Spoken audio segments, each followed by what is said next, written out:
কুরবানির সময় এসছে, এরপর খালি ফোন ঢুকছে কিসের? হুজুর গত বছরে কুরবানির সময় আগে বেলডাঙ্গা হাট থেকে ফোন করেছে, হুজুর একটা গরু না একটু পাটা টেনে টেনে চলছে, কুরবানি হবে? আমরা হ্যাঁ কি নেলে? ও যেমন পা টানছে তুইও পা টেনে টেনে জান্নাতে ঢুকবি। আমরা হ্যাঁ গোটা হাঁটা আর ভালো গরু নাই, ওইটাই কিনবি। বেটার বিয়ের সময় খোঁড়া গরু কেন, অসুবিধা নাই।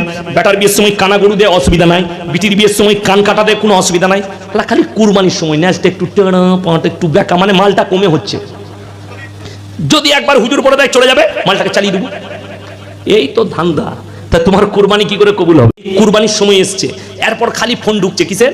হুজুর গত বছরে কুরবানির সময় আগে বেলডাঙ্গা হাট থেকে ফোন করেছে, হুজুর একটা গরু না একটু পাটা টেনে টেনে চলছে, কুরবানি হবে? আমরা হ্যাঁ কি নেলে? ও যেমন পা টানছে তুইও পা টেনে টেনে জান্নাতে ঢুকবি। আমরা হ্যাঁ গোটা হাঁটা আর ভালো গরু নাই, ওইটাই কিনবি। বেটার বিয়ের সময় খোঁড়া গরু কেন, অসুবিধা নাই। বেটার বিয়ের সময় কানা গরু দে, অসুবিধা নাই। বিটির বিয়ের সময় কান কাটা দে, কোনো অসুবিধা নাই। খালি কুরবানির সময় ন্যাচটা একটু টেনা পাটা একটু বেকা, মানে মালটা কমে হচ্ছে। যদি একবার হুজুর পড়ে দেয় চলে যাবে, মালটাকে চালিয়ে দেবো, এই তো ধান্দা। তা তোমার কুরবানি কি করে কবুল হবে?